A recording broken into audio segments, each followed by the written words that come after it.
Good morning, everyone. Regarding the lecture yesterday, okay, so I assigned you some homework.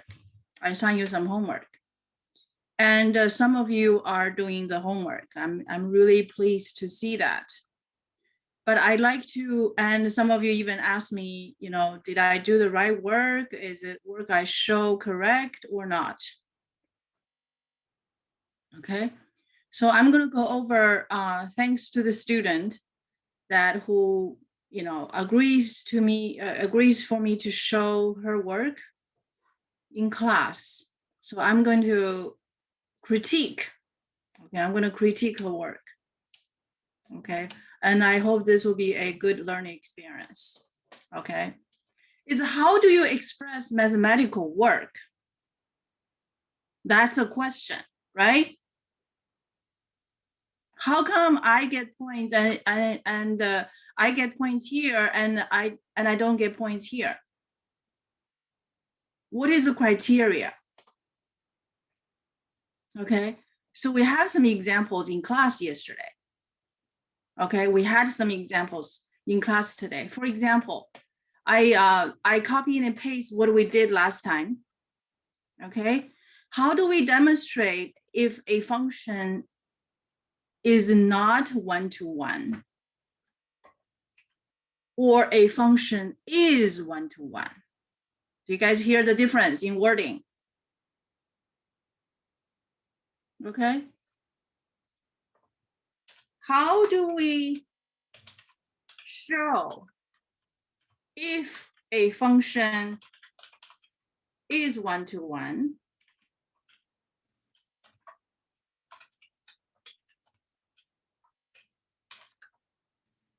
how do we show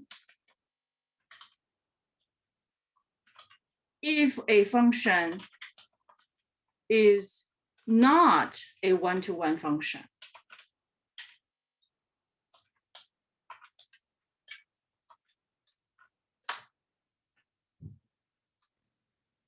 What is the criteria? How do your math teacher grade your work to decide you get credit or not getting credit? This kind of work actually is very, I would say it's very objective. It's almost, there's no subjectivity possible because the only criteria is a definition. Okay, so what I'm going to teach you now is a skill you must learn to be successful in calculus class. So that's why I'm taking the time to explain to you.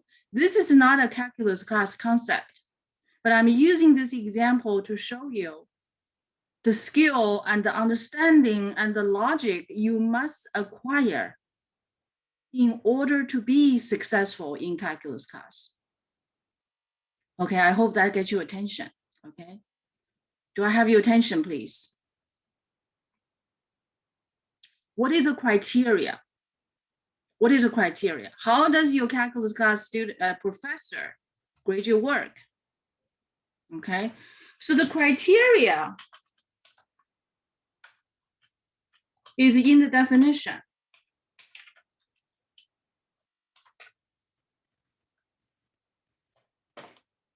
The criteria is how do we judge your work? We judge your work logically. And where do we find that logic?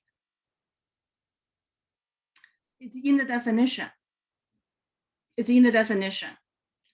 The definition gives us the guideline as how to say it and how to say the opposite of it. Okay, so I'm going to show you with some examples. I know this might be new for you, and I'm sure this is new for most of you. I'm almost certain this is new for most of you, as I have a similar experience when I was a student many years ago. Okay, the transition from algebra to calculus is a very difficult one. It's a very difficult one. It was difficult for me. That's all I can say. Okay, is it difficult for your peers who took calculus class before you? From my observation, the answer is yes. It was very difficult for them. So is it an educated guess it will be difficult for you? Do you think this is going to be a difficult transition for you? Yes or Yes. no? It could be yes, it could be no. But I believe from my past experience, it's going to be a difficult one for most of you. So this transition is in the thinking. And logic. So this class is very much focused on logic. So you must make sure you understand what I'm saying.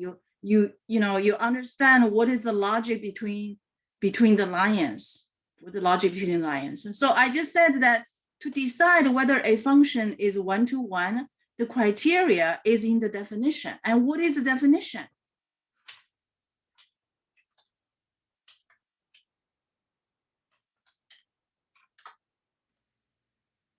What is the definition? Could every one of you write down the definition right here, right now? We talk about the definition. And your work reflected whether you understood the definition. Your work reflected, because that's how we assess you.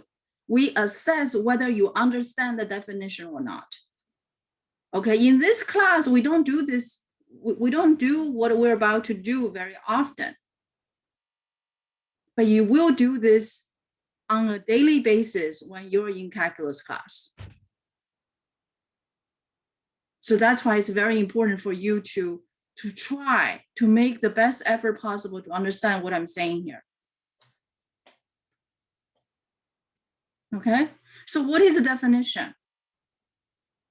If you forget the definition, you can forget about getting this right. You say, oh, I don't know the definition. Okay, that's the end of it. You most likely you're going to get 0. So you must know the definition. So what is the definition?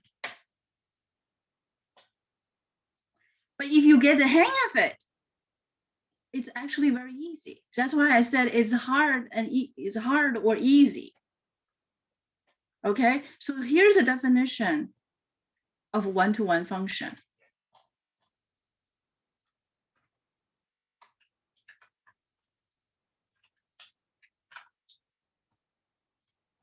Okay, so I'm just copy and paste here. Does everybody follow me?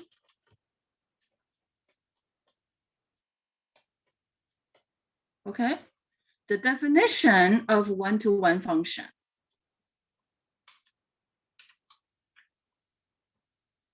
Of a one-to-one function.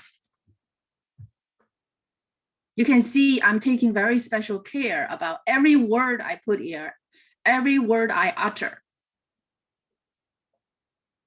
Every word I say, I make sure it's the right word. Okay, I don't use the word like I like. No, I don't use those words if I can help it. Those words are not useful in the description. Okay, all right, a function, you see, the first word in the definition is started with a function, What does it mean? Yesterday we talked about this. What does it mean? So the addressed object must be a function to start with. And what is a function? So you have to know what is a function. So you need to know function. Suppose this is the link, right? I was just showing you that this is my office, right? Do you guys see this link? This link? Yeah. Do you see these?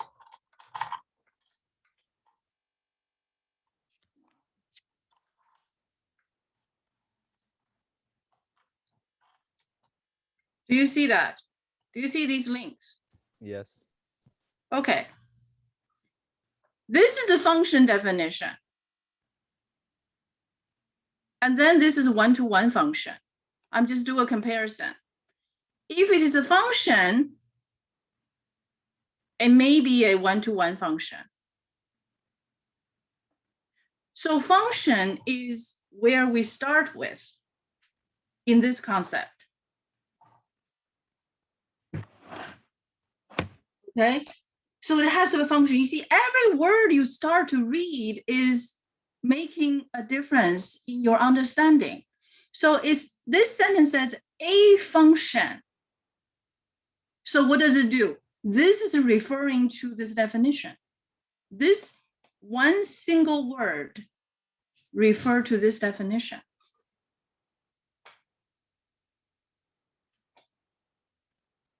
Okay, so this definition, this is the function definition. This is a definitional function. Definitional function. Okay, so this word refer to what? This word refers to the entirety of this sentence, which is right here.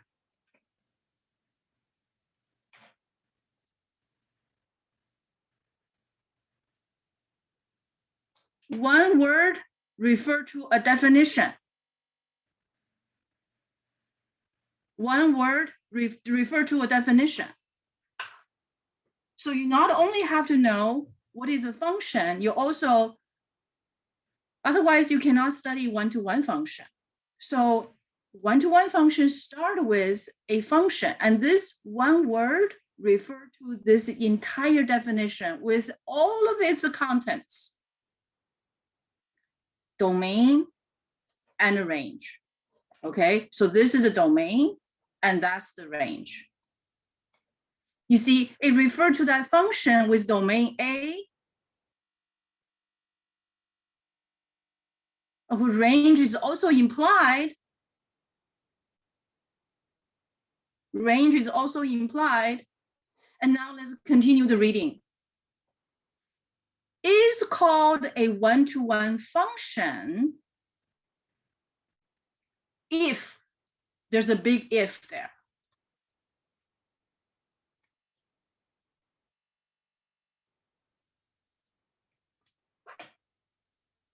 Okay.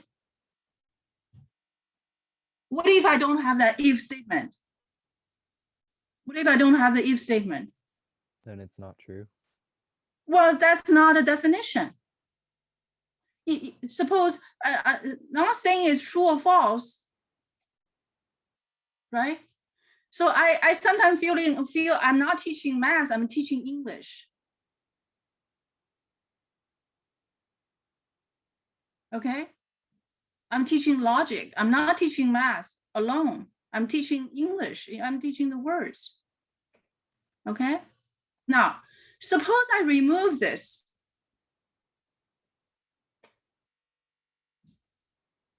Suppose I remove that. What did you learn? It says a function with domain A is called a one-to-one function. What does that mean? It basically tells you any function is a one-to-one function. That is not true, right? That is not true.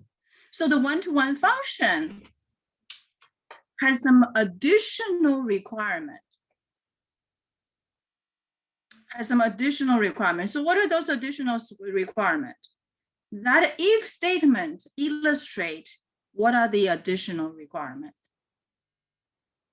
So what is additional requirement? In words, it says no two elements of A have the same image. I know these words sound very, very vague. I'm going to change it to the language that we are, because these are from, I copy from the, popular textbook. So, but I'm going to translate it into the language that we are familiar with, right? No two elements of A have the same image. What is image? Image is output. Okay, image is output. So I'm going to remove this.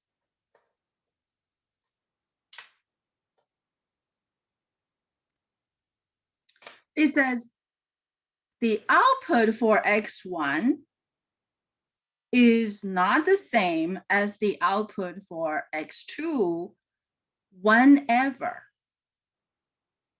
This is not referring to any specific x1, x2. Do you guys still follow me?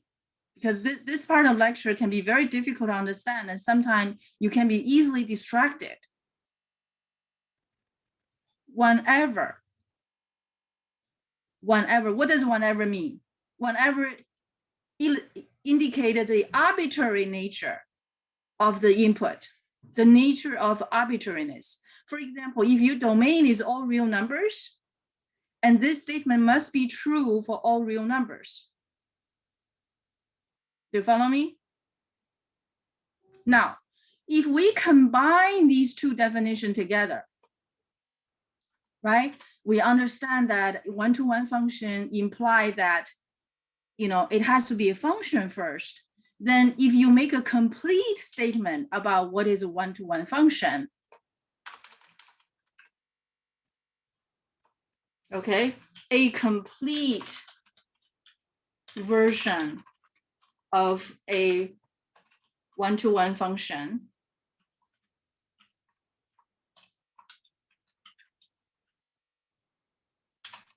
would be, first, it has to be a function.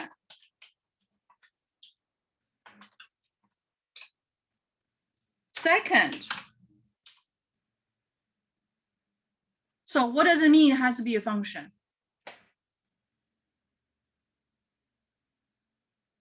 Is a rule. So this entire sentence should be included.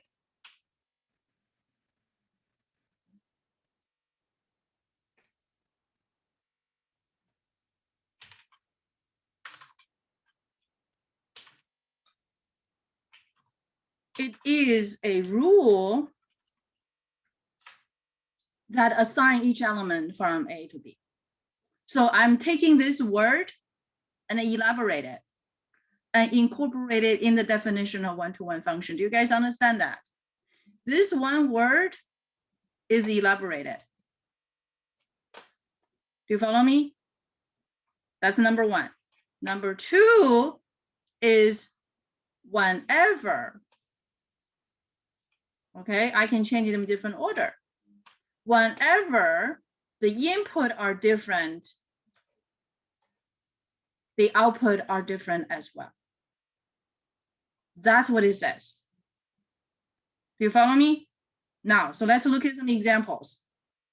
Okay, I know it's very hard, very difficult, very dry to understand these words. That's why we always connect them with the examples. For example, the first example we did yesterday, okay, we're going to do this later. Okay, we're going to do this later. The first example we did yesterday about one-to-one function, determination is for the first function we studied right here. So I'm going to put it on the top.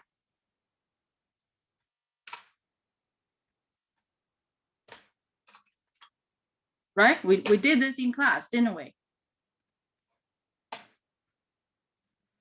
The question is f of x equals to a one-to-one function?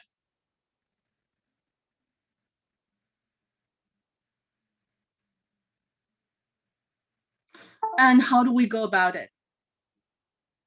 Well, you start with domain, because in the definition of one-to-one function, it says whenever the input are different from the domain.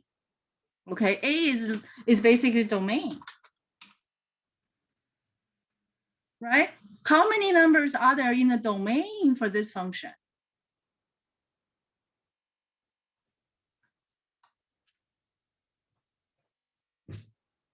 What's the domain?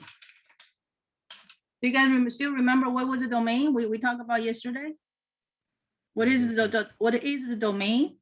Negative infinity to infinity. All real numbers, very good. From negative infinity to positive infinity. All real numbers. And what is the range, if I may ask? All real numbers except 0. Think again. What is the range for f of x equals to 2? 2. The range include only one number, one single number. That's it. Okay, thank you for trying. So that's the domain, that's the range. You can see that the function is covered. So the first item is satisfied. So if you go back to the definition of one-to-one function, that yes, we start with a function. We start with a function, and because f of x equals 2 is a function, right? So the first item satisfied, checked. Second condition, you check the second condition. You check the second condition. The second condition says whenever x1 is not equals x2, this indicates the arbitrary input you must consider, we must consider. So what are those input? All the possible numbers in the domain. What do they include? All the numbers you can think of. Every one of us would think of a set of numbers in the domain. There are infinite many of them. But for any two of them that are different, their output must be different as well. That's the criteria. And is that requirement satisfied?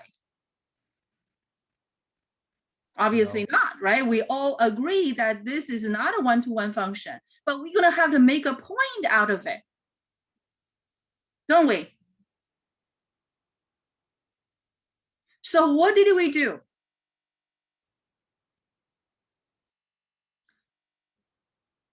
Because it's requiring for every possible different outputs, their outputs must not be the same. What is the opposite of it? What is the opposite of this requirement? The inputs have to be the same. Is that the only case? Okay, so I know this is very difficult, okay, but you really need this. Every one of you need to understand this. Otherwise, you haven't studied math. Why? Because you not only need this for calculus, you also need this for statistics, for probability, and of all of that stuff. So I'm gonna commit my time to explain this to you so you can understand. For example, okay, I'm gonna give you an example.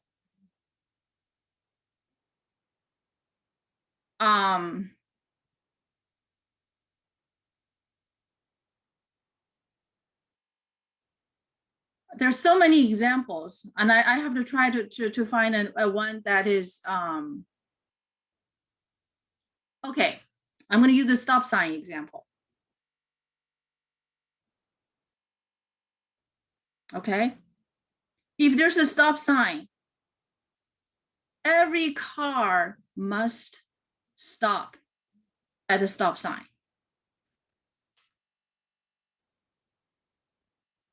Okay?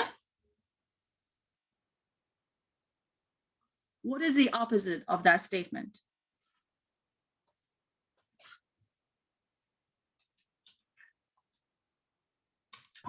Every car must pass the stop sign.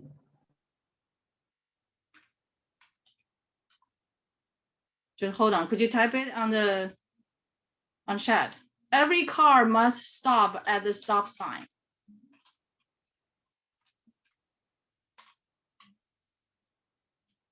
What is the opposite of that statement? Every car must pass.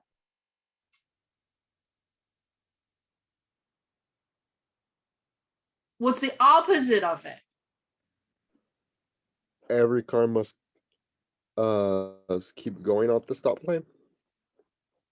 That's the opposite? That would be the opposite. No. The opposite is one car does not stop at the stop sign.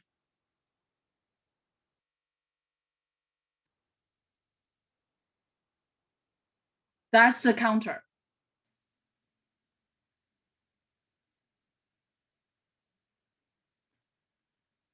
Does that make sense to you?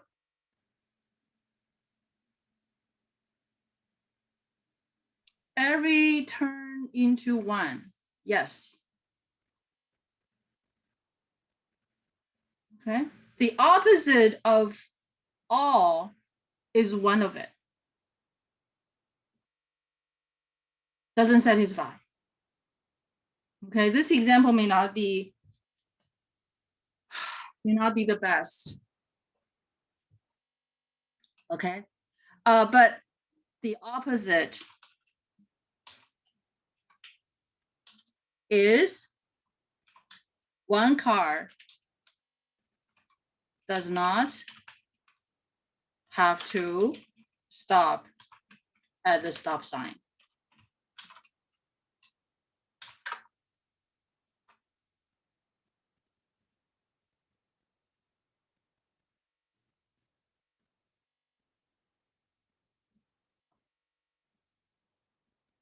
Okay? Does that make sense to you?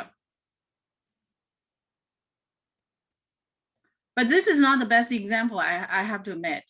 Okay? So I'm gonna give you another example. Because we know that in mathematics, we always have these, we only have two kinds of statement. One is a statement, one is an if statement. So I'm gonna make a statement, okay? I state, no students in my class wears a pair of glasses.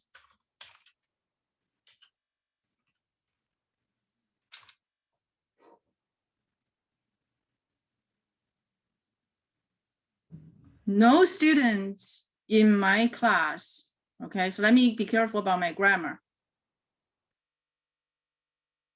No student in my class wears a pair of glasses. So none of you is spectacled, right? I made a statement. It can be true or false. How do you prove me true? How do you prove me false?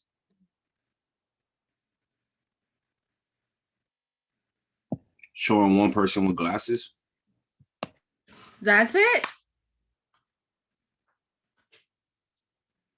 Pretend that Kim is my student. Right there.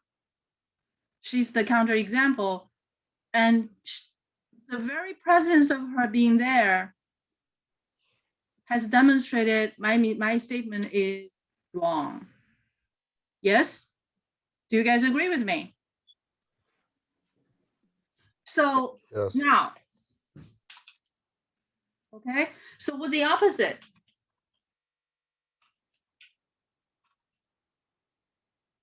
A student wears a pair of glasses.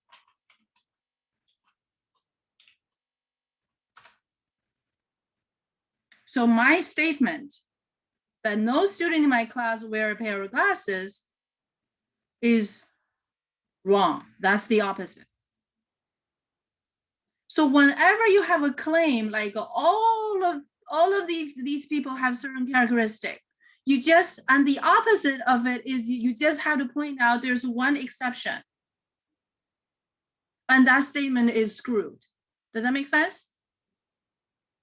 Does that make sense to you? Yeah, do you agree with that logic? Yes. Okay, so now, the next question is, how could I demonstrate? How could I prove this statement?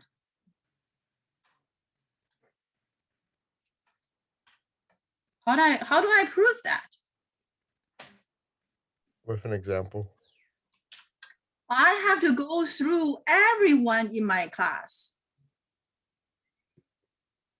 to say, you see, Martha doesn't wear glasses. Mary doesn't wear glasses. I may have 55 students in my class, and I need to run through every one of them 1 doesn't wear glasses, 2 doesn't wear glasses, 3 doesn't wear glasses, 3 doesn't wear glasses, and all the way up to number 55. Everyone has to be addressed in order to prove that. Do you follow me? So this is addressing to what? If a function is one-to-one,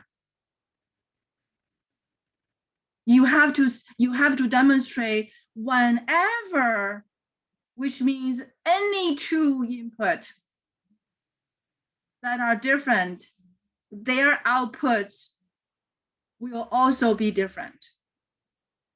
So this is a comparable with that I have to address all 55 in attendance, and none of them wear glasses. So I have to consider the entire class. Do you understand?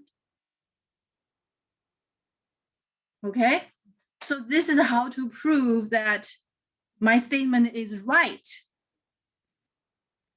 How do I prove? How could I prove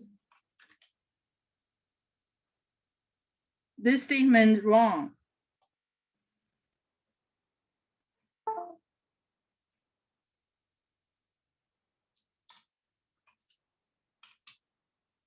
How do I prove this statement wrong? You just said. Can you say it again? What was it? Example. Sorry? What's an example? One person. You only have to give me one person. Okay, how do you give me this one person? You say, hey, Kim is in this class and she wears glasses. Does that make sense? Yes. Is this statement proved wrong? All you have to do is that you just need one counterexample.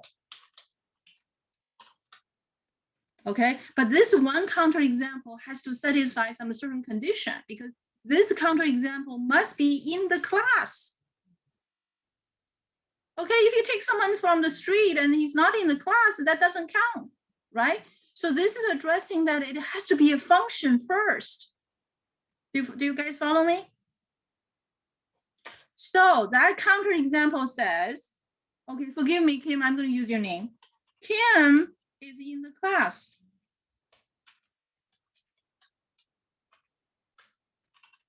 But she wears a pair of glasses.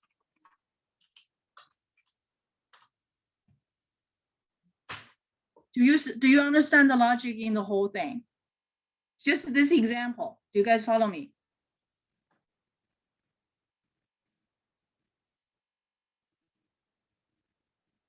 But what if that Mary also wears glasses? Do I need another example besides Kim's example? No. I can still use it, but it's not necessary anymore, right? Do you guys follow me? I may have 5 people wearing glasses in my class, but I don't need to address every one of them because I only need one counterexample. One counterexample overthrow my entire statement. Do you guys understand that? And we don't need one more.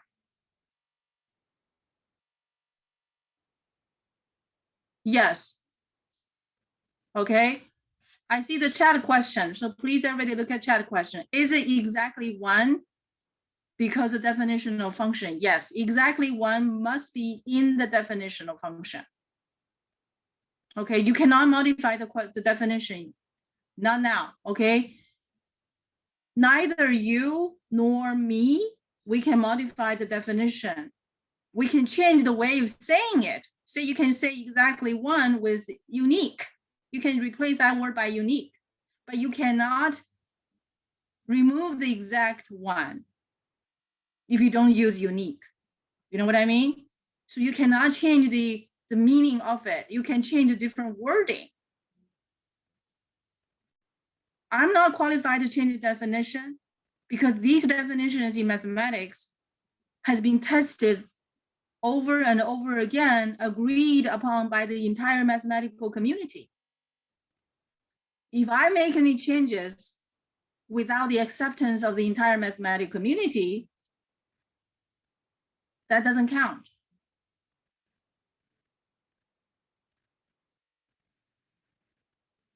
Okay. All right. So now let's see how we apply these ideas to f of x equals 2. We know this is a function, right? So the first definition, the one-to-one function definition says it's a function that's satisfied. So next we check this condition. Whenever. So when we consider whenever, we need to think of all the numbers in the domain. How many are there? So you're gonna try, 2 and 3. Oh, wait a minute. Well, you may think of 1 and 5. Half and a quarter, right? You're gonna think a lot. You're gonna think a lot. But not everything you think you're gonna put on the paper. Do you understand what I mean? So, okay, so let me see how much you're gonna think.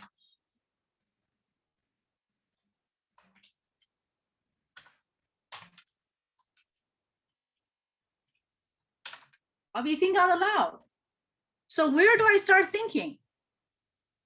Okay, I will be reflecting on the definition of one-to-one function because I know this is a function already.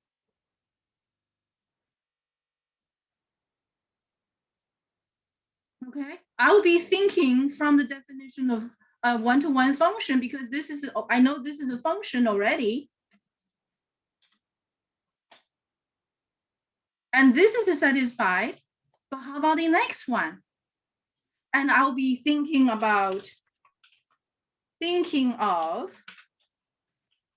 all the possible values the input can be. In particular, I'm thinking of all the pairs of different inputs. Why do I think all the pairs of different inputs? Why don't I think of triplets? Why don't I think of 5 inputs at the same time? Because it's in the definition. That's right. It's in the definition. What the definition says? Definition says any 2 input that are different and their output must be different as well. So I think of all the pairs of different inputs. 4 and 5, 10 and 20, -5, -6, as many as possible. But from this rule, we know that no matter what's the input, the output is always the same. And then I got the idea. And I realized this will never be true. This will never be true. But because this is never going to be true, but do I need to give 10 examples? It's not true? No, I only need to point out that one person who wears a pair of glasses. Do you understand? Then I say, okay, for input 2, input 3, they are different, but their output are the same, which the sameness counter the difference, the being different, that requirement. But this must be satisfied. So this piece agrees with the condition, but the conclusions are being countered. Do you guys follow me? Do you guys follow me? That's Yes. called a counter. So what you're doing here, you're doing countering that statement, countering that everyone is not wearing glasses because you point out one is wearing glasses. Do you understand that logic? Did I make myself understood or? Okay.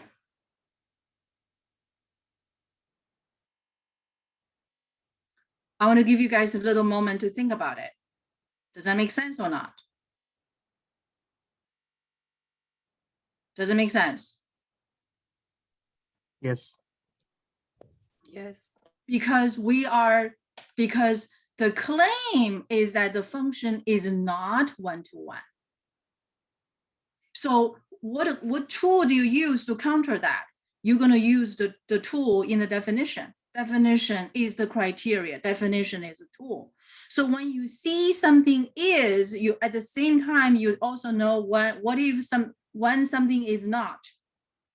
So when you see a definition, you actually see two definitions. When you see one definition, you actually see two definitions. This definition tells you what is one-to-one. It also at the same time it tells you what is not, the opposite. Do you guys follow me? And you need this skill to when you do your calculus class, when you do continuity, limit, derivative, integration, all of those concepts. You need to use the same skill to attack each one of those theorems.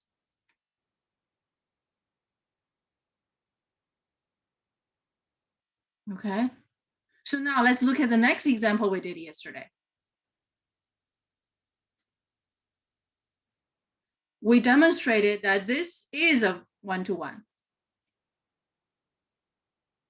right? Okay, so I'm going to put this on the top. Oh, I'm going to just put it here.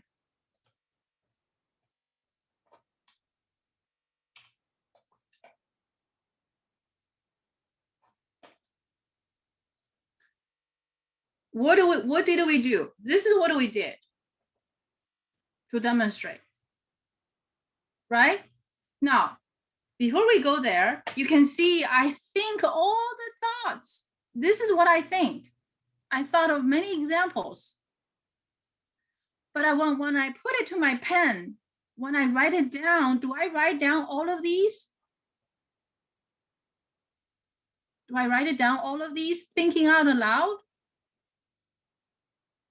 Let me tell you, you don't need to. Your professor don't need to see that.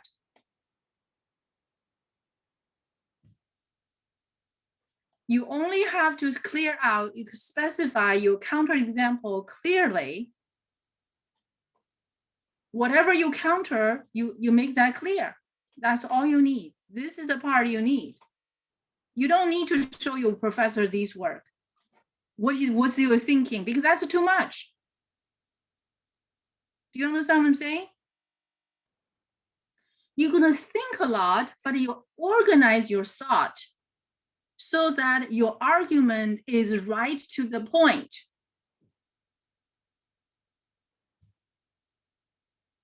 Do you understand me?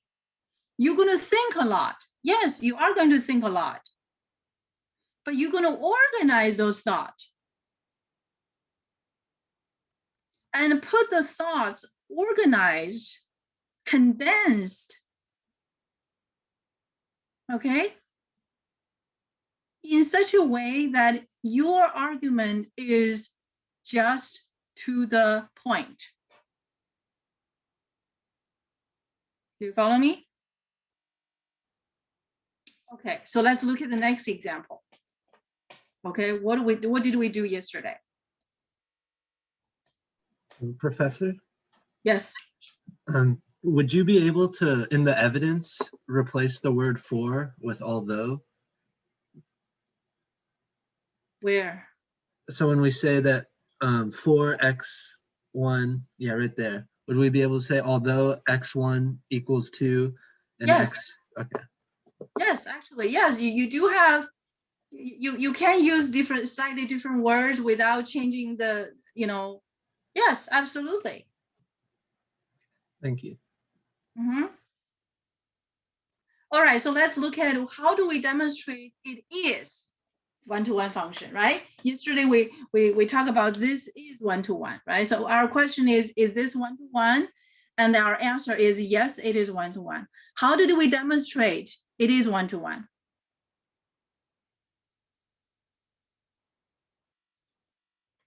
How did we demonstrate this is one-to-one? You still have the think out aloud part.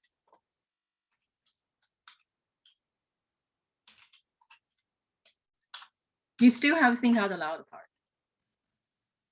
Okay, you will think of the definition, of course. Think of definition.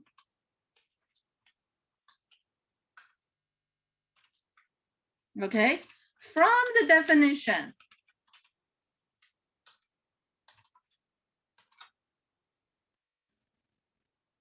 okay, and what does the definition say for a function being one-to-one? It says whenever, right? Whenever one input is different from the other input, their output are different as well. So you're going to support this. So you're going to be thinking of all the possible input in the domain.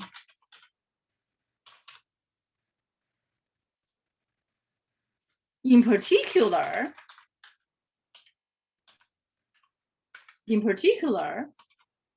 any two pairs, any pair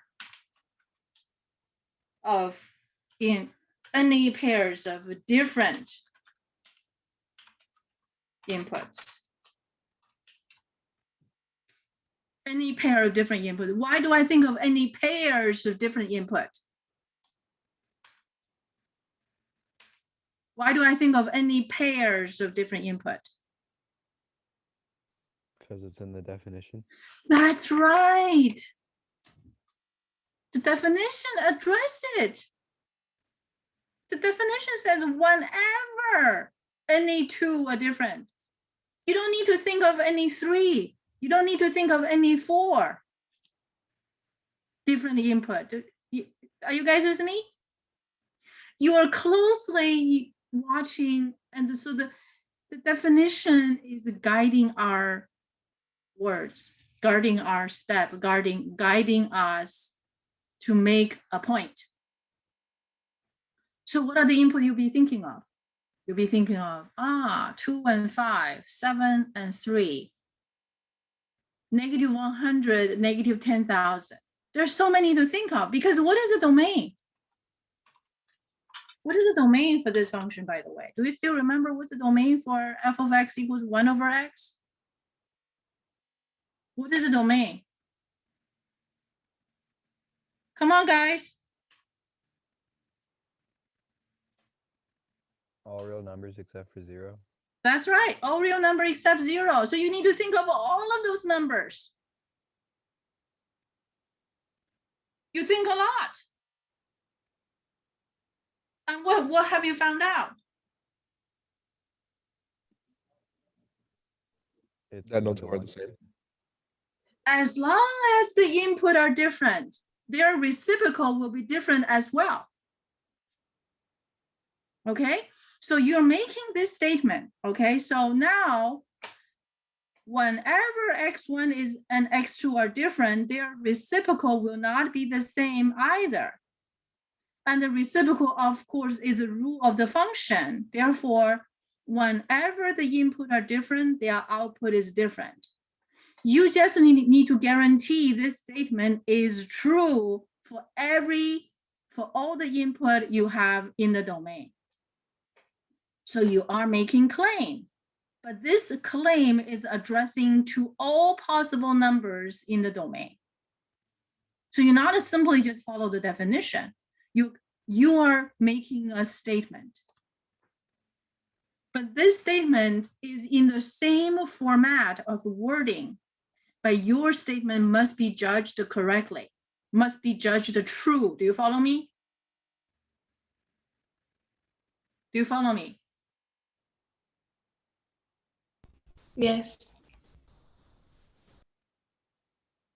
Okay, so when I'm grading your work, I would say, okay, whenever x1 is not x2, they're not the same. Is this true? If this is not if they're not the same, is this true? And I decide, yeah, that's true. And then of course this is true. So I will be judging you if this statement is correct or not. But your input are arbitrary representations of any inputs in the domain. So that's how you demonstrate something is a one-to-one. You have to follow, you have to demonstrate the wording in the definition is true to the teeth.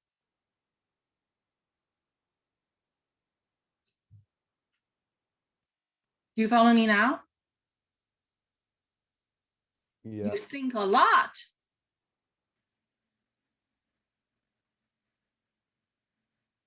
But when you put to the pen, that's all you need to say. As long as you are certain what you said is true.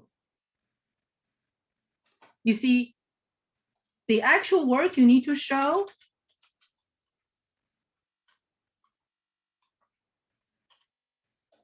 just this much.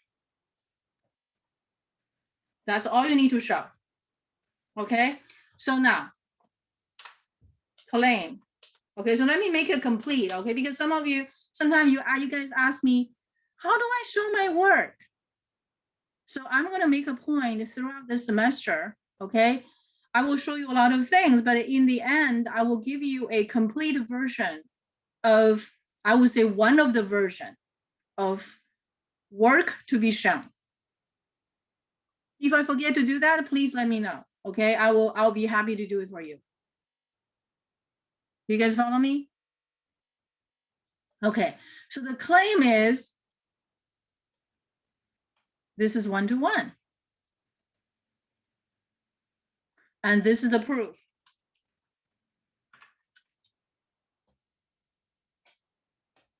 So this will be a complete set of work.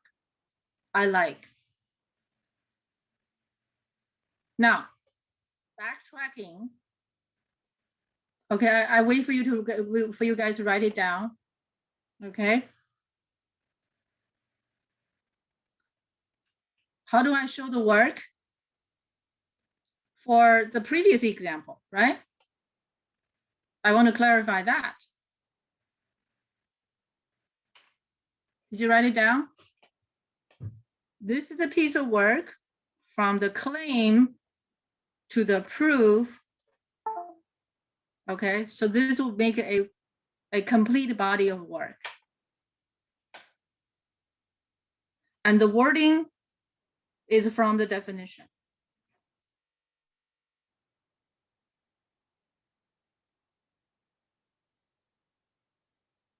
You ready? Okay, so I'm going to write down, how do I show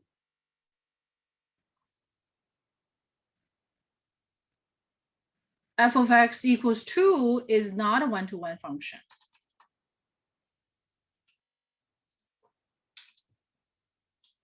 Okay, work to show that f of x equals to 2 is not a one-to-one function.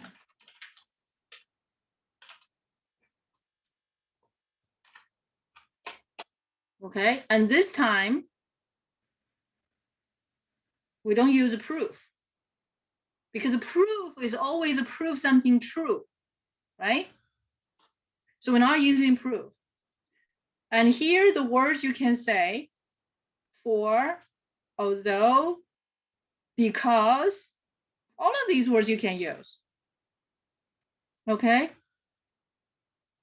X1 is 2, X2 is 3, 2 is not 3, right? X1 is not equals to X2, but f of X1 is the same as f of X2. So what are the wording I'm using? I'm using the wording counter to the definition. Do you guys see that? Whenever is replaced by what? One example. And the other wording counters what was said in the definition. Do you guys see that? And then you can say thus. Sometimes you like to use these words, or therefore, or as a result, right? That's a complete body of work to demonstrate it is not one-to-one.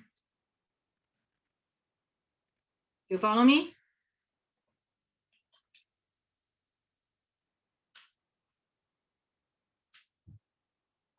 Okay. With these examples said and done,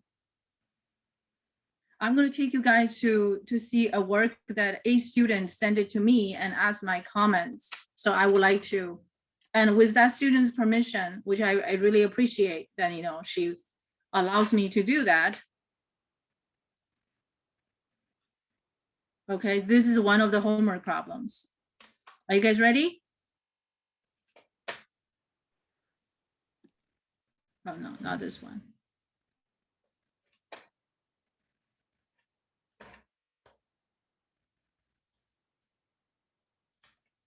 Okay, so I'm gonna load. I download that student's work and I really appreciate these input.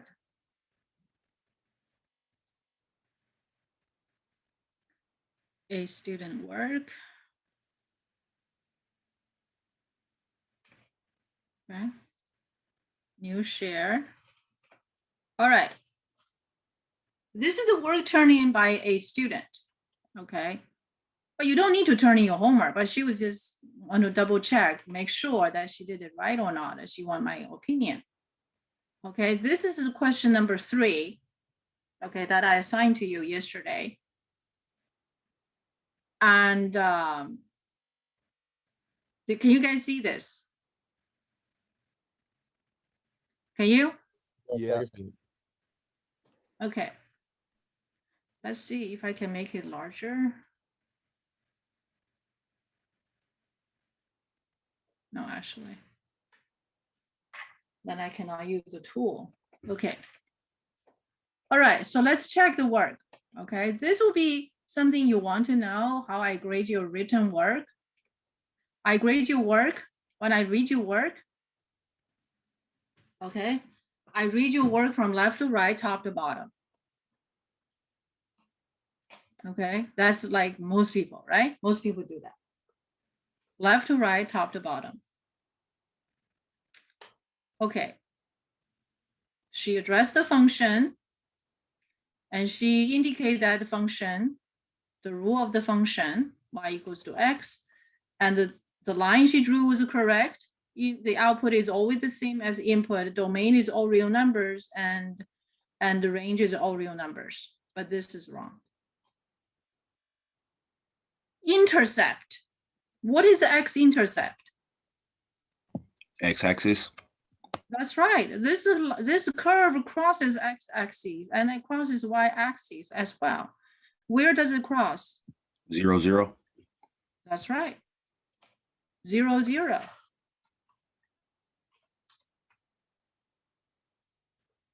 So this point is both x-intercept and y-intercept.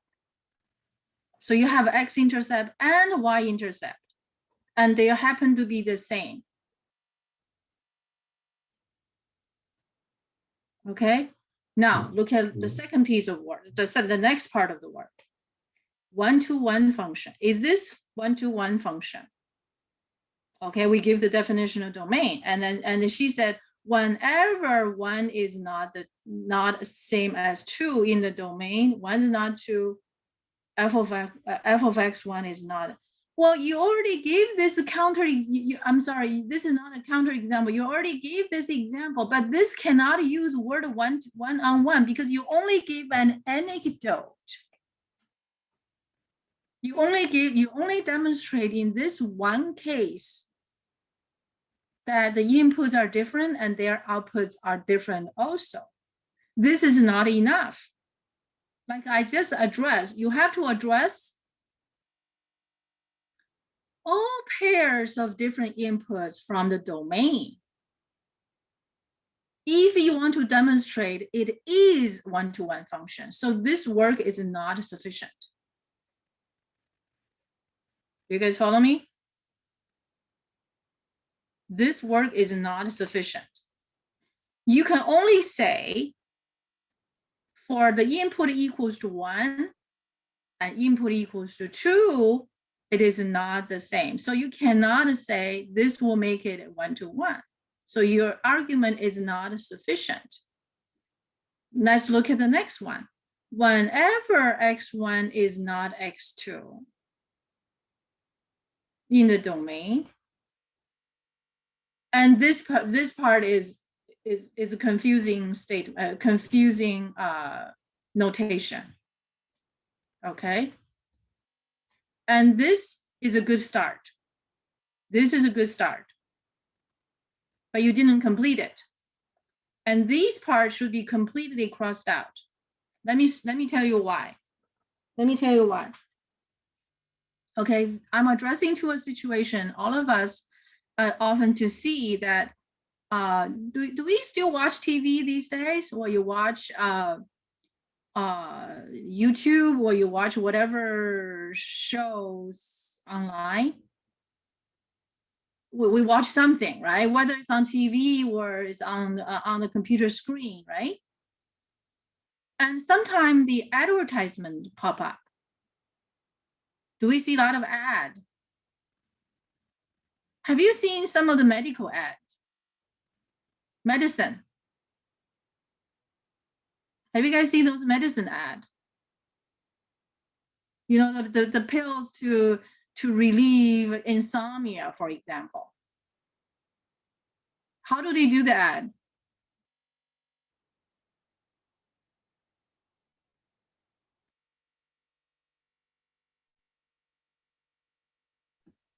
How do they do the ad?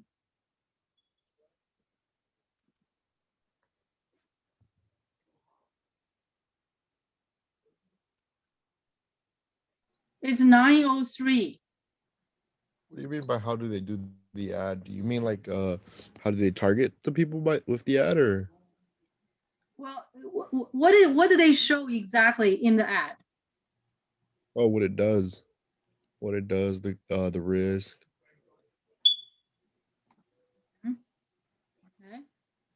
Okay, I think I want you guys to take a break, and we all take a break. I'm going to try to see if I can find an actual ad so we can watch.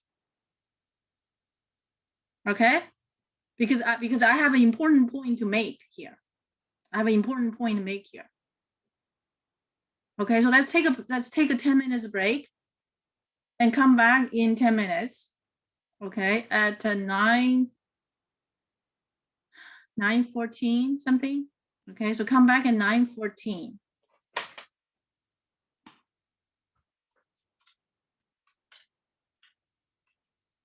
Okay, let's take a break, please. If you haven't had breakfast, please, get something, grab something to eat, and I will be right back. And I'm going to find some, I want to make this class a little bit more interesting. Okay.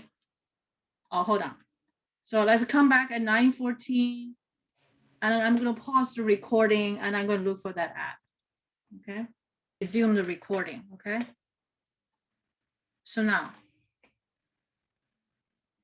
reflect on that advertisement, right? So let's come back to see this work.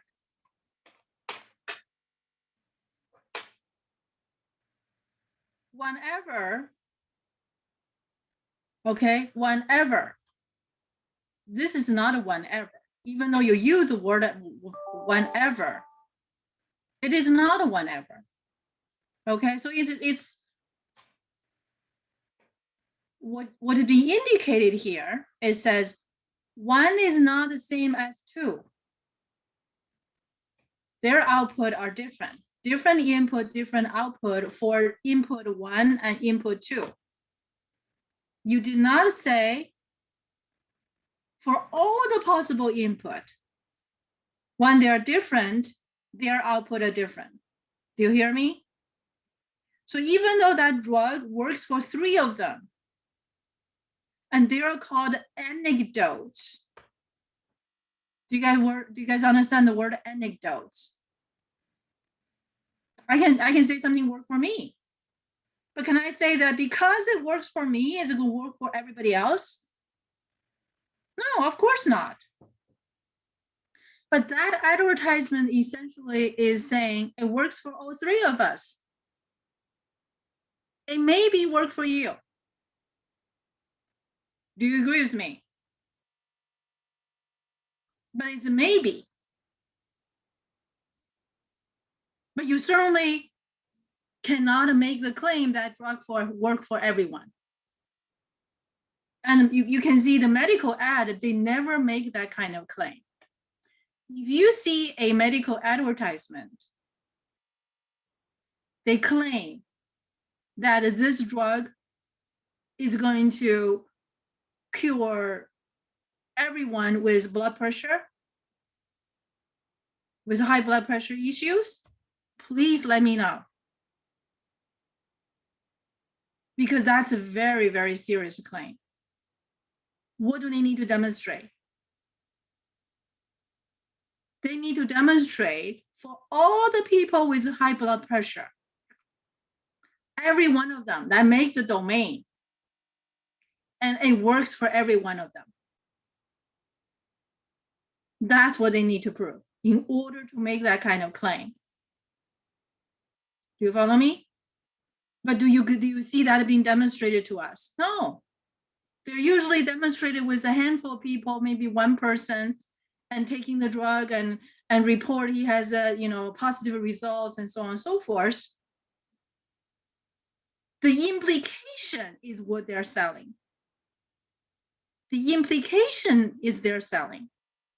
They're selling this implication that, well, you see, it works for me. It may work for you, but I didn't say it's going to work for you, so don't hold me accountable if it doesn't work for you. You follow me? So you still take it at your own risk. We still take it at our own risk because it works for her. But I didn't say it works for you. You draw that inference that, oh, it might work for me, so I'm going to take it. But if it doesn't work for you, I'm not responsible, right? So all these ads, they have to be very, very careful about their legal obligations, about what they say and what they don't say. Do you guys follow me? That's my understanding about these ads. So the technique they use here, they use the anecdotes to imply that it may work for you. But in fact, it may work for you, it may not work for you. In either way, the drug company is not responsible. Do you understand what I'm saying here? You are taking at your own risk. Okay, so now let's come back to look at this proof, right? So this piece of proof, this piece is not a proof. You just give one supporting evidence that this may be one-to-one. To prove it is really one-to-one, you need to demonstrate that for any 2 arbitrarily chosen from the domain, for any 2 input, the output would be different. So how do we make that case? This is how. Okay, so I'm going to show you how I will show the work. Are you ready? Now, acknowledge acknowledge. Oh, okay, hold on. Let me turn off the YouTube. Otherwise, it may slow down my network. Okay. So next, I'm going to demonstrate. How do I demonstrate? Okay.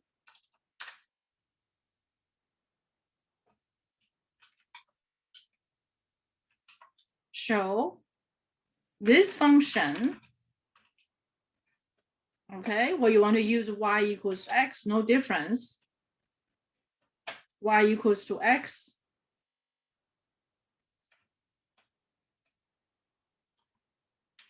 Is a one-to-one function.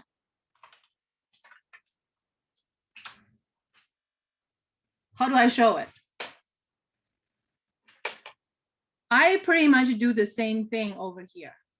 Okay, I'm doing copy and paste. I'm going to show you the similarity. So whenever x1, x2 is not the same,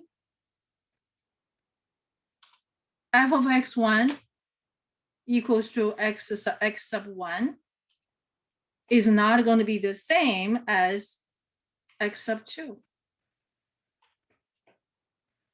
And therefore, whenever x1, because the output is always the same as the input. If the input are different, output will be different too. Does that make sense? But how do you make that case? How do you put the statements together so the professor read it and give you all the points? How do you do that?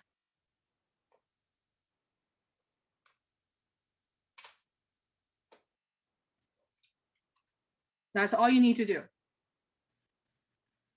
That's all you need to do. Do you guys follow me? And of course, you have to make sure your statement is correct.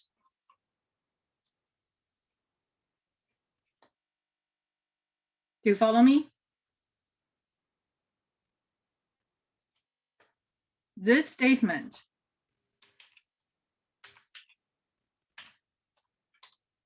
must be judged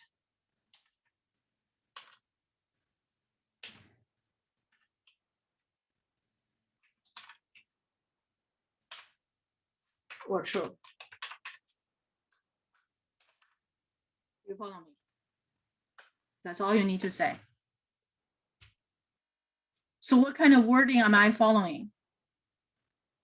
Definition. I'm following the wording of definition. Are you with me?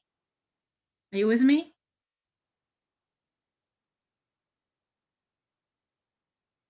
Everybody? Now we have done all of these examples. How about this one? Is this function one-to-one?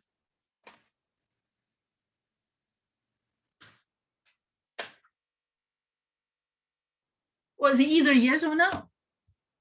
Right? Yes. No. Yes, you have to demonstrate whenever.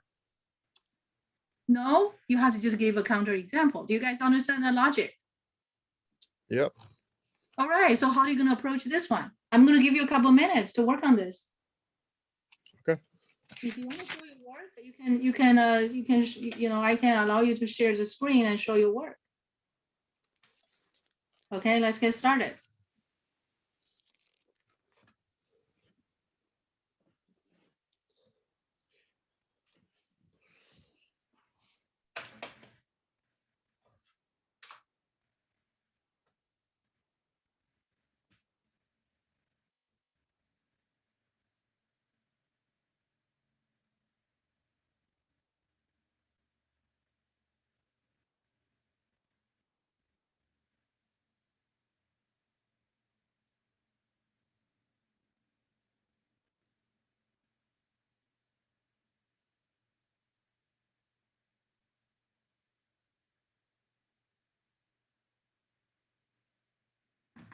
Okay, I was just checking Pronto. In the future, I would like you guys, if you want me to check your work, you can send your work to Pronto. Okay, so that way the class could share. But if you want to keep it private, that's fine too. I think Pronto has a way to keep it private as well. Because the main thing I want to do is that whenever you have a question and I will post an answer, I want that answer to be broadcasted to everyone. That way, I think will benefit all of us. Okay, will benefit everyone in the class. Okay, so now, are you done? Or take your time. Take your time.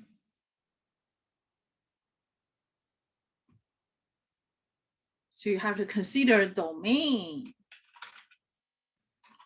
range. You have to be aware of domain and range.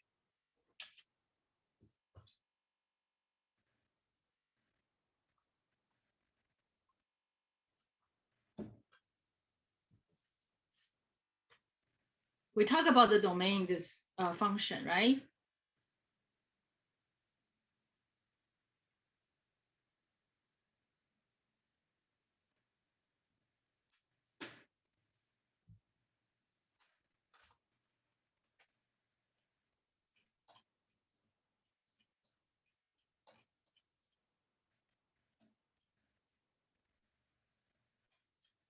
We did a constant function, we did a reciprocal function, we did output the same as input function. And here we have the x squared function.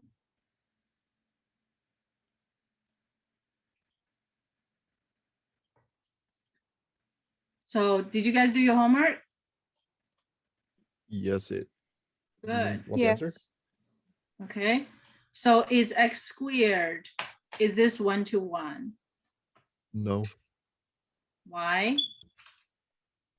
because if you square a negative, you get the positive answer. So Okay, so can you so- give a counter example? Remember, we only need so a if- counter example, right? yeah, so f and then function 3 equals f function -3. So it is the same. So it is not a 1-to-1. That's right. Very good. Okay. You can say f of 3 is the same as f of -3.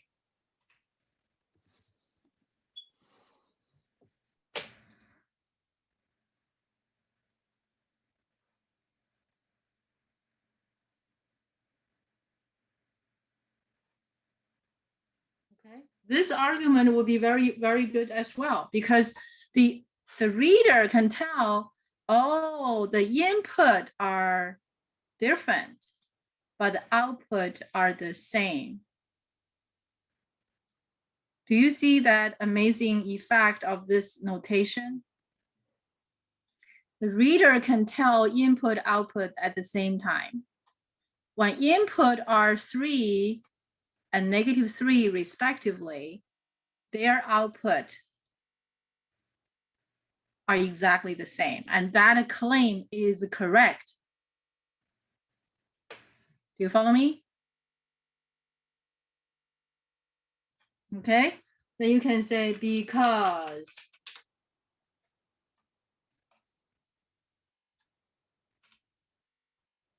Okay, then you can say this function is not 1-to-1.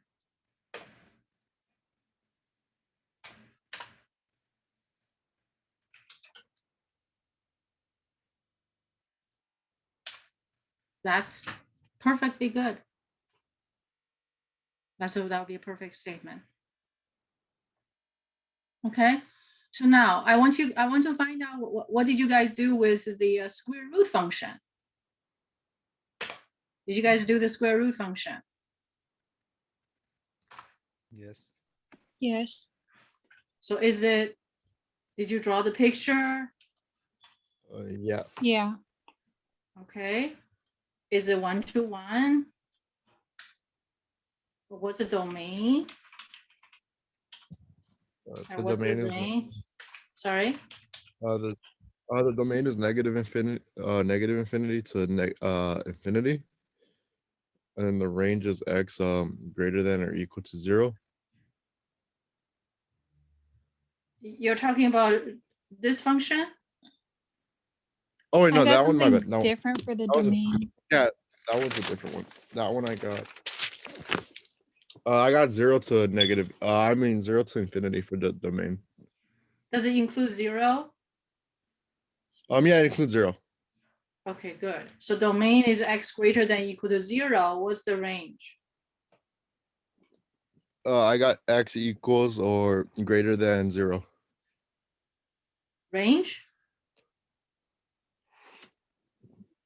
Yeah. Is it wrong or? Okay. The range is greater than equal to 0. Okay. There's an interval notation.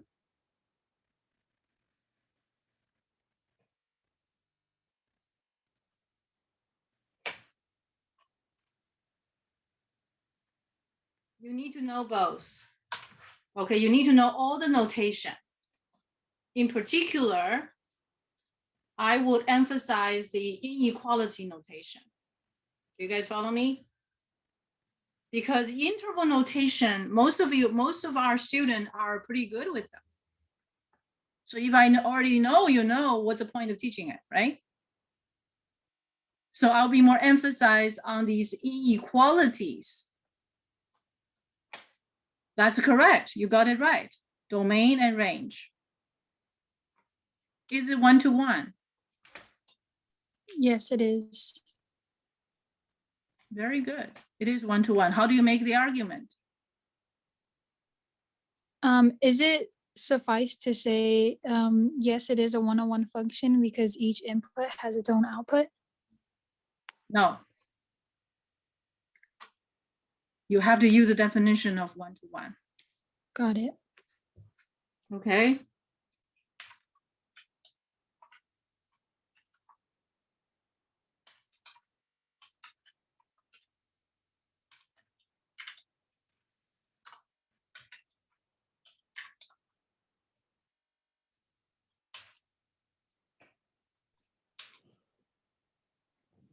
What do you see I'm being doing consistently? You're labeling it x1. I'm using the X2. definition all the time, don't I? You don't need to create your own word. Why did I say what you said? Why the argument you said for each input it has its own output? It doesn't say anything. It sounds like you're quoting the definition of function, but you really should be quoting the definition of one-to-one function. You did not say for different input produces different output.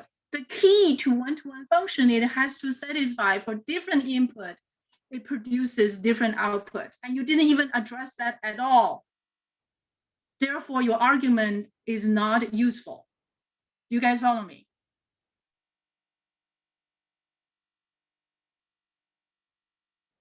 What I'm saying is what you said is insufficient.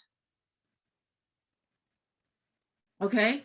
You say for each input has its own output. You did not address the key component in one-to-one function, which is saying for different input, their output are different as well. Do you hear the difference? Do you hear me?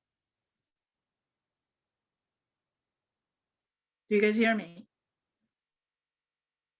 You have to closely address to the definition of that concept at hand.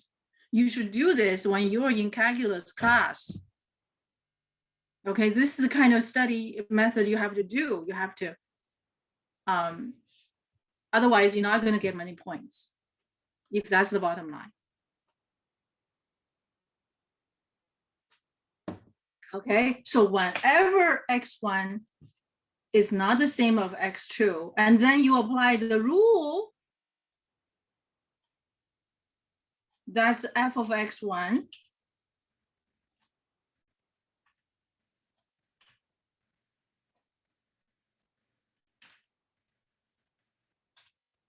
Is not going to be the same of f of x2.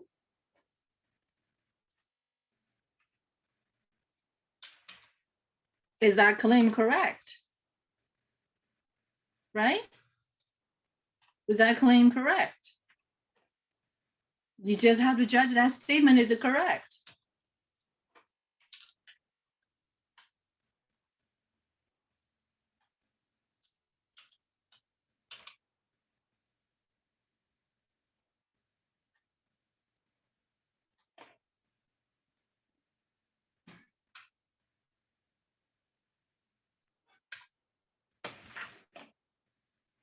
whenever the input are different, their output are also different. This is the key element we're addressing here. Whenever you are addressing one-to-one function, your target, your criteria is the definition and the definition only. Nothing else. Anything else you say, useless, no use. It's not going to add you point. It may lose you, may help you lose points. Do you guys follow me? That's how you need to be focused on when you're in calculus class. They talk about limit. They talk about continuity. They talk about continuity. You address the continuity, which there's 3 elements. Okay, and you use exactly the same focus as what you do here. That's the new method you must learn, you must adopt to be successful in calculus class. Okay, so you see, whenever the input are different, their output are different. And that's exactly what is required by the definition. And then you just have to check, is this statement correct? So you'll be thinking of many, many numbers, right? In the domain. And what are those numbers in the domain? All the non-negative numbers. Is that statement true for all of them? Do you follow me? So now I want you guys to compare all the different ways I have for all these different functions, how I have demonstrated it is a one-to-one function. And this is one. Okay, and this is another one. Okay, and there's another one. Do you see in these 3 examples, I have done them in similar ways? Do you see that? Yeah. So if I give you 10 such functions and they're all going to be one-to-one, how are you going to do it? Similarly. Exactly. Do you need to invent your own ways? Not before you learn this way. You can invent your new ways, but not before you learn this basic way. Do you follow me? You don't need to reinvent the wheel. Now, let's look at how I demonstrated it is not one-to-one. Okay, so this is how you study. You compare notes, right? So how did I demonstrate it is not one-to-one? Here's one, right? How did I demonstrate it's not one-to-one? You gave an example. I give an example. How many examples did I give? 1. One. This one demonstrated it's not one-to-one. Let's look at another one. How is this done?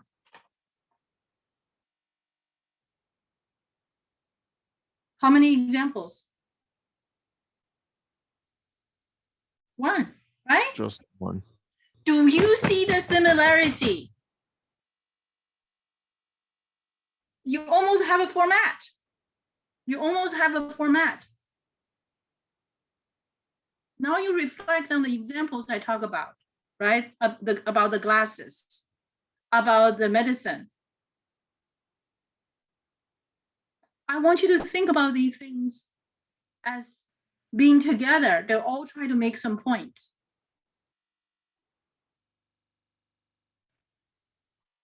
Okay, so let's continue. Did you guys graph? Did you guys graph these functions, these 2 functions? Can I trust you Yes. have graphed them? Yeah.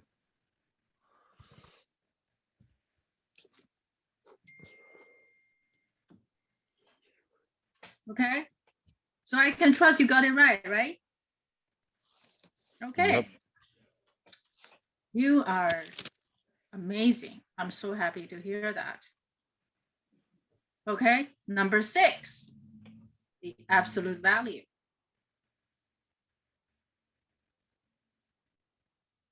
Okay.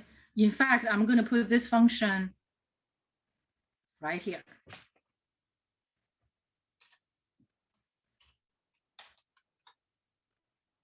This function.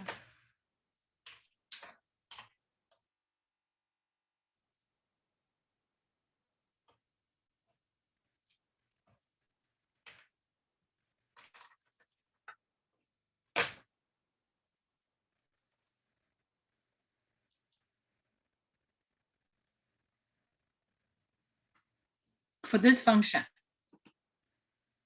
domain range. But you can see in my notes, regarding this function, there's some extra work.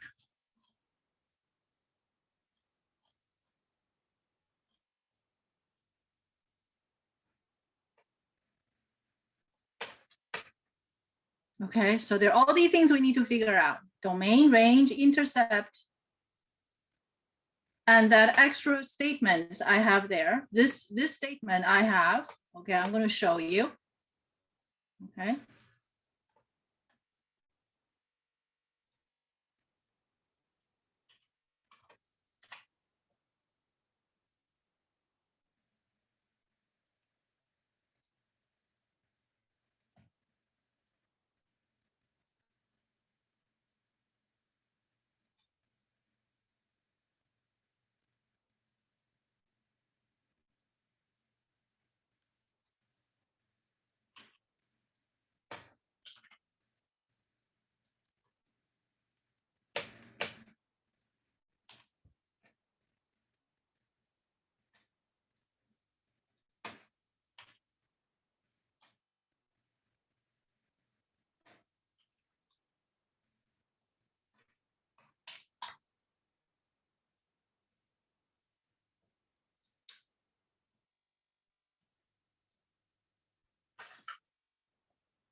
When I was teaching calculus class many times in the past, a lot of my students who enter Math 190, they get so bewildered by this expression.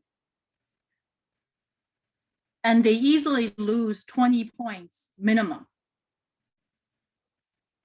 Questions related to this function could easily make 20 points or more in your exams or quizzes. If you include quizzes and the final exams and so on and so forth, you can easily lose 40 points. Okay, a lot of people didn't understand this. Okay, so this when we are working on this section, we're going to focus on this one. We're going to spend a little bit more time here. Okay, so first of all, understand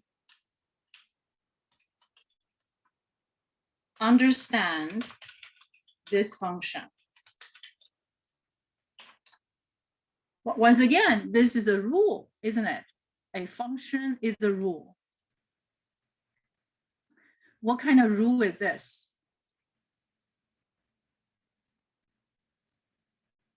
Absolute value. You give me an input, and output is out. That's the output. Input, output. What numbers will be fitting in the domain? So in other words, to what numbers you can apply this rule?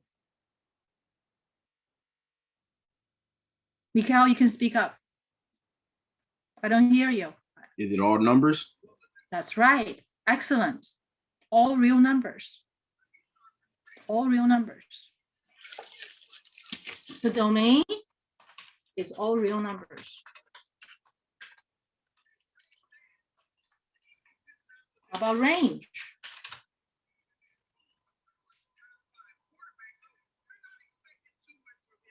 All numbers greater than 0? That's right. Perfect. All real numbers greater than or equal to 0. That's how we're going to write it down like this. The output, okay, so I'm taking the form of the output and greater than or equal to 0. And this domain and range, it can be combined into one sentence.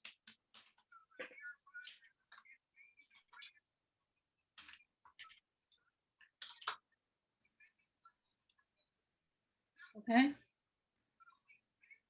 Which is this guy, 4.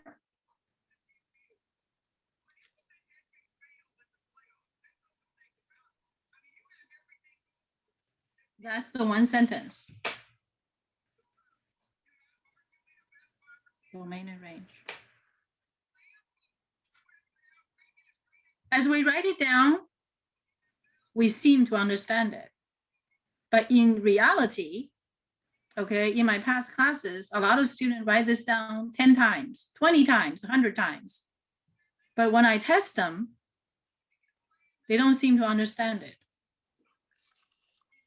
Okay, so truly understand it takes time and effort. Okay, so let's make some effort to understand what does this mean.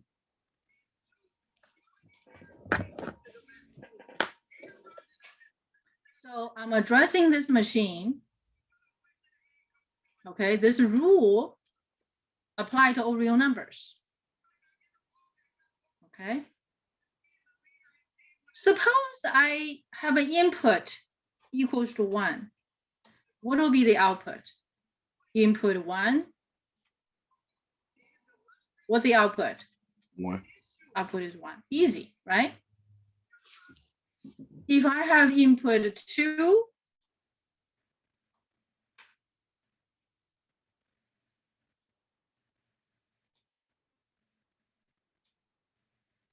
too easy, right? So can you imagine you plug in or you use all positive number as input, all positive number. Considered.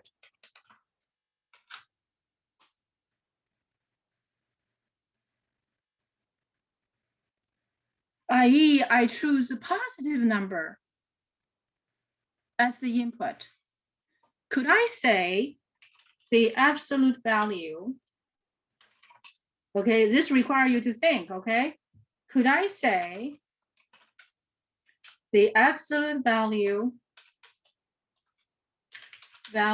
of a positive number, meaning any positive number, is the same as the number? Could I say that? Yes, you can. Do you agree with me, everybody? You agree, right? Could I say the absolute value of 0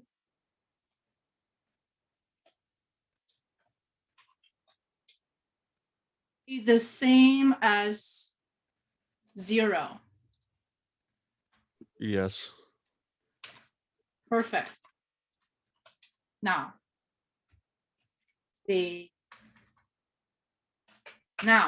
see, I have addressed the positive number. I have addressed 0. What else number I need to address from the domain? Negative. That's right. Could I say the absolute value of a negative number, I mean any negative number, is its opposite?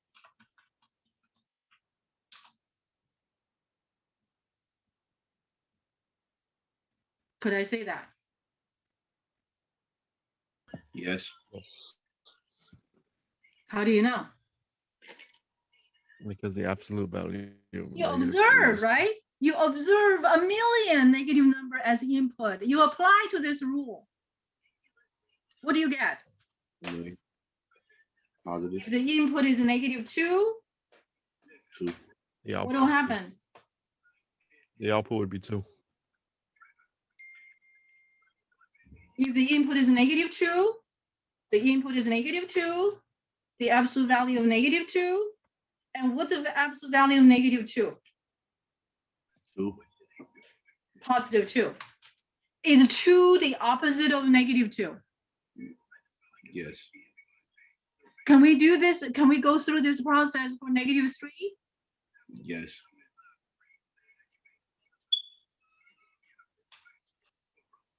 Can I also say that 3 is opposite? How do you say 3 is opposite of a -3? Say it one more time. I saw a message from Pronto. No, I'm sorry, I cannot answer that question yet. Okay.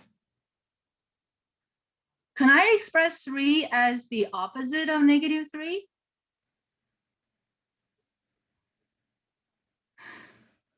This is the part that gets a little tricky. Is the negative of a -3 the same as 3? Yeah. Yep. Yes. So you started with -3. Your answer is negative, is the opposite of -3. Can you see that?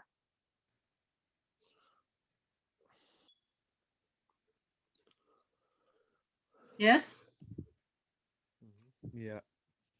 So that's this. That's what this statement says. Do you agree? Yes. Okay. Does everybody agree? Because after this point, we're going to do some mathematical translation. We are going to do some mathematical translation. Are you ready? So I'm going to put this example on top.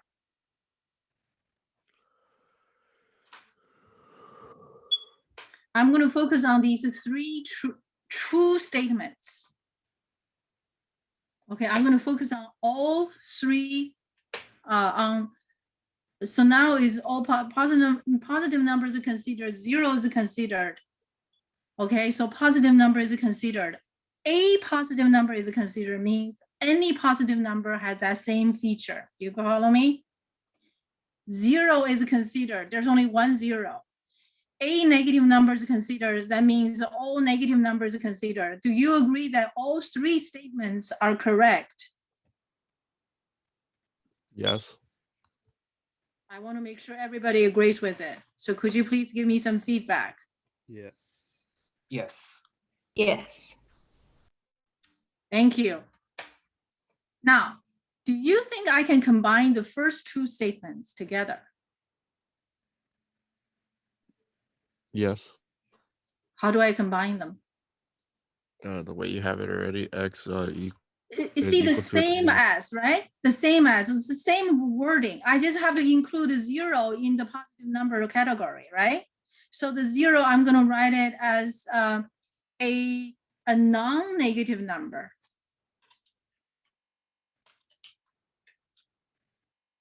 So that way 0 is included. So now we have only 2 sentences to work with, right? So because these 2 are combined into the first one. The absolute value of a non-negative number is the same as the number. Yes? And the absolute value of a negative number is its opposite. So now I'm going to scroll down. I'm going to mathematically express these statements over here. Okay, put that away. Okay. How do we express the absolute value of a non-negative number? How do you express a non-negative number? Well, you would say if a number is greater than or equal to 0, that's non-negative, right? And then the absolute value of it is the same as the number. Do you follow me? So this sentence, mathematically written down, is going to be like this. Do you agree with me? Yes. Okay. Now, how about this sentence? The absolute value of a negative number. How do we express a negative number? Less than 0. That's right. Excellent. If x is negative, then the absolute value of x is what? Is its opposite. Do you see that? Does everybody see that?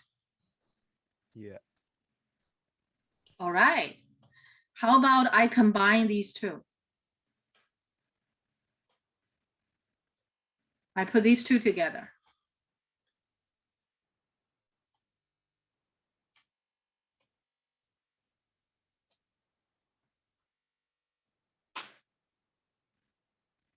And I simplify this even more. That's what it became. We put the if statement behind. Can we do that?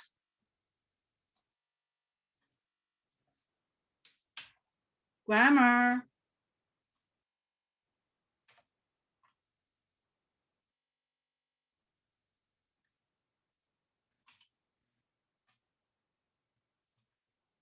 Could I do that?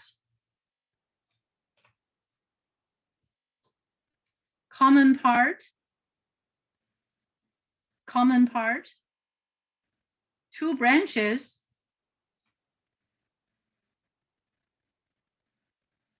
You see, this is very much a shorthand notation, isn't it?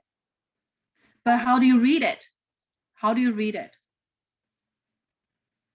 Okay, we're going to read it together. We're coming to the end of the class. Okay, we'll continue on this Monday. Okay, this is for, oh, sorry. I'm so sorry. Okay. This first branch,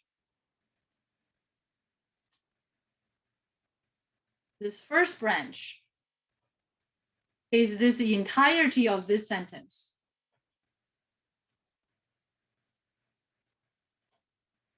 Okay, I'm sorry, this is meant to be the absolute value of a non-negative number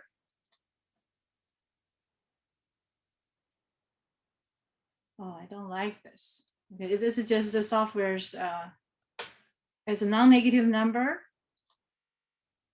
is the same as the number.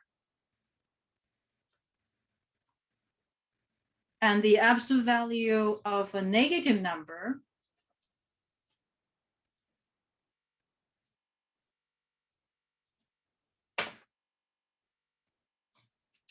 is its opposite.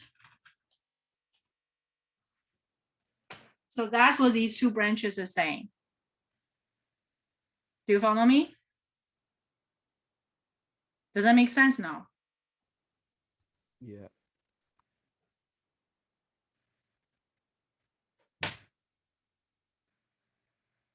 Okay.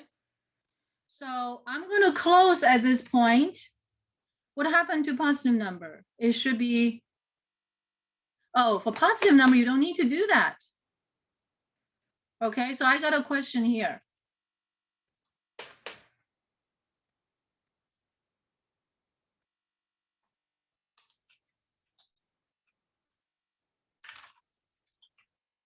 Question from chat. What happened to positive number? It should be absolute. No, this is wrong. Okay, 3 is not equal to negative 3. This is wrong.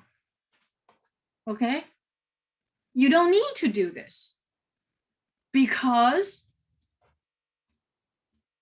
the absolute value of 3, the absolute value of positive number, a positive number,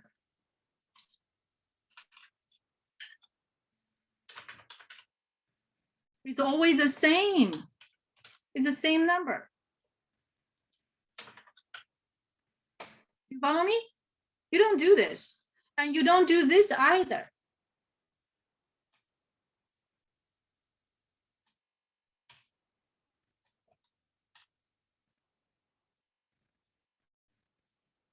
Okay, no need to do this.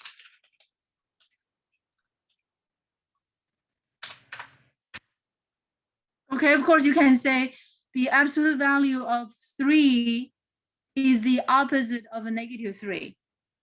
Do you think that's a little bit redundant?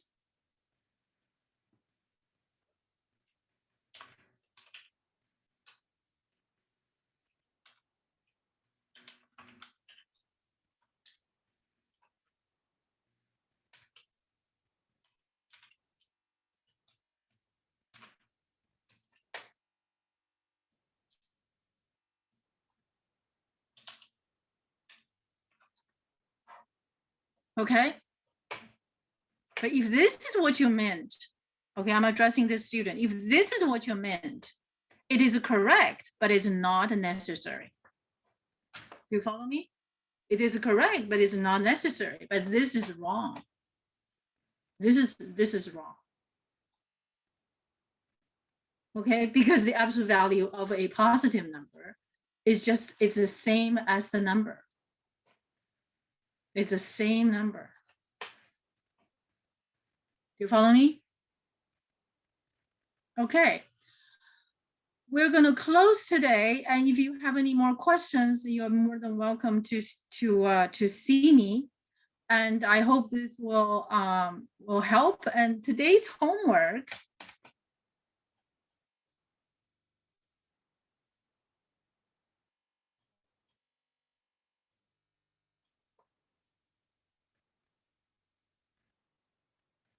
Okay, homework for today.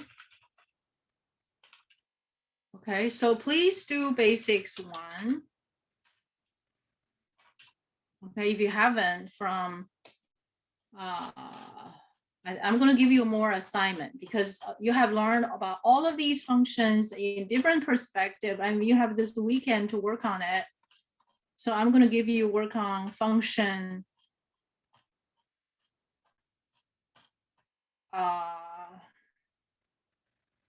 last time I gave you up to number 6, right? So it's going to be number 7 through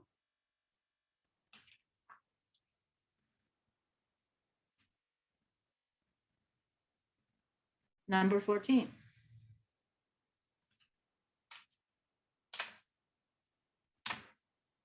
Okay, exponential logarithm functions are included. Okay, and meanwhile, make sure you understand what we did for this one. This guy. I mean, this part. Okay, you're gonna need that in calculus 1, calculus 2, and calculus 3. Okay, all right, I'm gonna stop the recording, and I'm gonna run to my office hours.